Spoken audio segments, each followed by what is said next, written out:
Es noticia argentina. La titular de Madres de Plaza de Mayo, como hemos dicho el día de ayer, fue procesada por defraudación administrativa en el caso Sueños Compartido, que investiga el Plan Federal de Construcción de Viviendas, instrumentado por el gobierno de Cristina Fernández.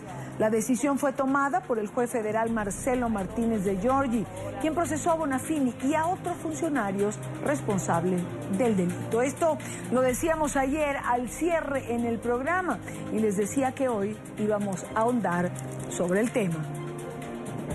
Nos llegó la noticia por medio de la prensa que estoy procesada. Las madres hemos sido siempre muy perseguidas y no es por casualidad que nosotros elegimos la calle para darnos a conocer, para que aparecieran nuestros hijos. Porque luchar por la libertad y luchar por la vida, luchar por los hijos es luchar por lo que ellos querían. Y eso tiene un precio, y el precio es este, que el Poder Judicial, no la justicia, me procese. Estoy honradísima de ser procesada por este poder y por este gobierno.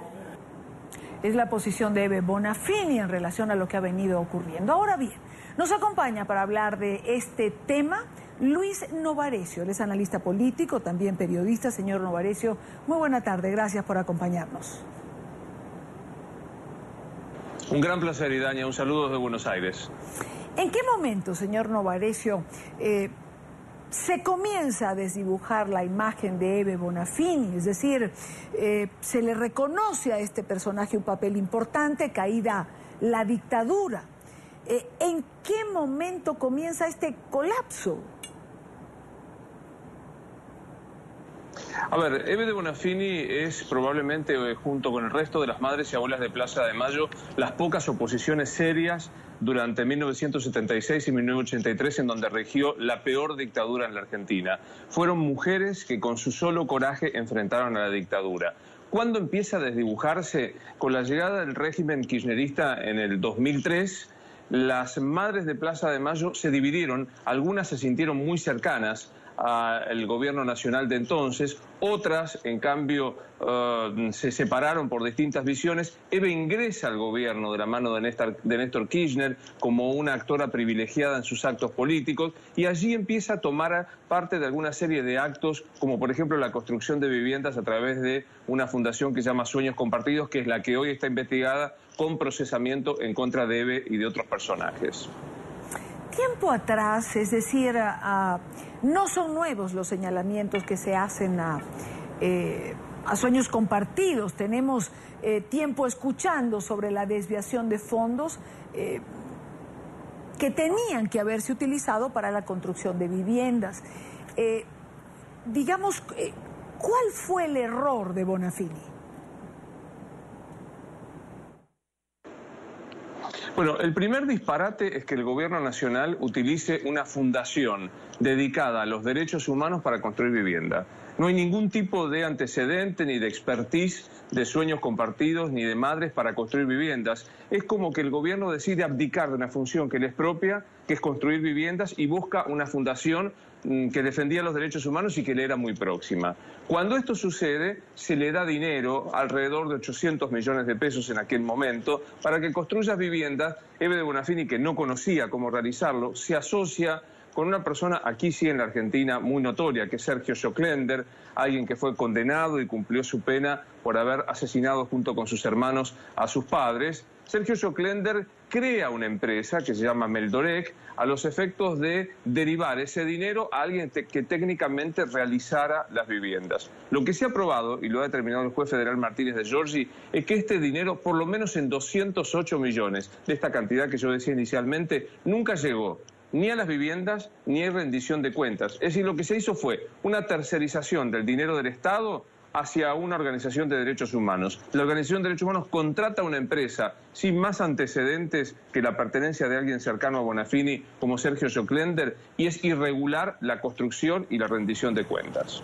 Y ese dinero que no llega a la fundación, esos 200 millones de los que estamos hablando, ¿ese tránsito es lo que estamos investigando?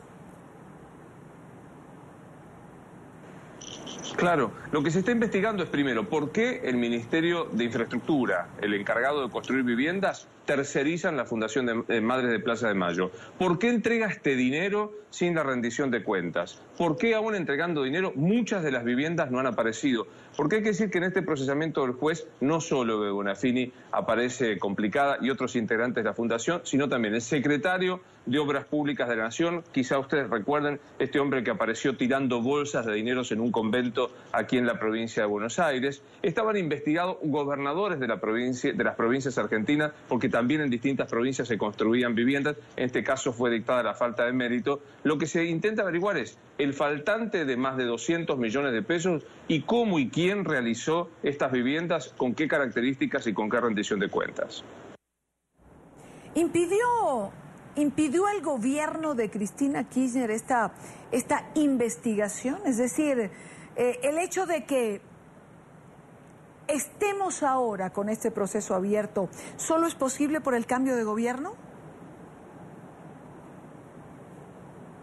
Sin la menor duda, Cristina Kirchner acusaba a los que denunciaban esta maniobra. De paso, debo decirlo, las dos denunciantes, una de ellas es Elsa Tata Quirós, que fue diputada nacional, que fue perseguida por la dictadura, y otra, Maricela Echecoín, del partido de Elisa Carrió. Cristina Kirchner acusaba a estas dos denunciantes de una suerte de persecución ideológica y política contra los organismos defensores de derechos humanos. Entorpeció en la manera que pudo la expresidenta de la Nación la investigación. El cambio de gobierno, sin duda, generó el avance de la investigación. El juez Martínez Giorgi, a 15 meses de haberse iniciado, 16 meses de haberse iniciado el gobierno de Mauricio Macri, pronuncia este procesamiento que implica sospechar con fundamento de que hubo un desvío de fondo, un desfalco al Estado y que involucra a estos personajes. ¿A dónde cree usted que puede llegar todo este proceso? Bueno, hay dos posibilidades o dos cuestiones para analizar. Uno, la responsabilidad penal. Es muy probable que Bebe Bonafini y el resto de los procesados queden condenados con una sentencia de sanción penal. La gran pregunta que nos hacemos los argentinos es, ¿vamos a recuperar los 200 millones de pesos? En Argentina, el sistema penal solo permite desapoderar de los bienes a aquella persona que es condenada con sentencia firme, y esto puede llevar años y años y años. Entonces, ante la pregunta de a dónde puede llegar, ¿puede haber una condena penal? Sí. ¿Vamos a recuperar el dinero? Lo dudo. Señor Novarecio, una vez ocurrido el cambio de gobierno, pareciera que donde quiera que uno levanta, encuentra un caso de corrupción. Este entramado de los Kirchner aparece en este último periodo de Cristina Fernández. Mire, esto es opinión lo que voy a decir y voy a tratar de fundamentarlo con un par de hechos. Yo creo que el último gobierno de Cristina Kirchner, particularmente, es el de mayor índice de corrupción de la historia democrática argentina.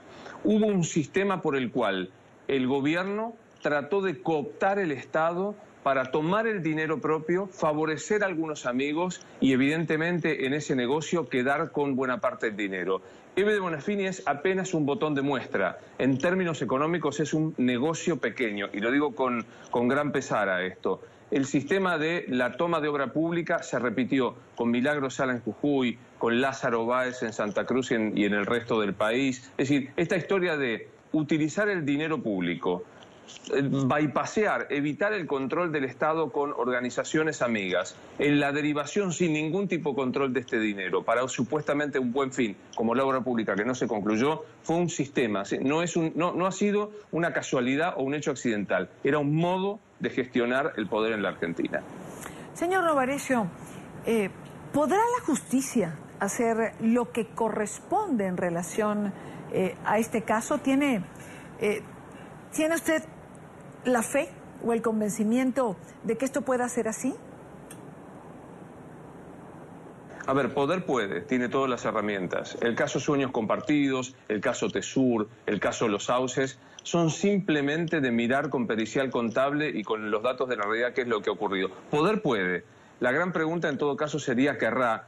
Y aquí yo tengo mis ciertas dudas. Mire, hoy en la Argentina, hoy, se está empezando a llevar a juicio oral y público, que es el lugar en donde se rinden las pruebas, una causa de corrupción de hace 30 años, gestión del expresidente Carlos Saúl Menem, de una de sus espadas más conocidas de entonces, que era la ingeniera María Julia Alzogaray. Tardaron 30 años en llegar a juicio. La justicia lenta o la justicia alejada del hecho que la produjo no es justicia. Yo no me atrevería, como soy agnóstico, no le voy a contestar a si tengo fe o no tengo fe, porque creo que no podría. Las herramientas están, hay que ver si hay decisión. Quiero agradecer a Luis Novarecio, analista político, periodista, por habernos acompañado en Buenos Aires. Muy buena tarde para usted. Es siempre un placer conversar con ustedes, a disposición para lo que necesiten.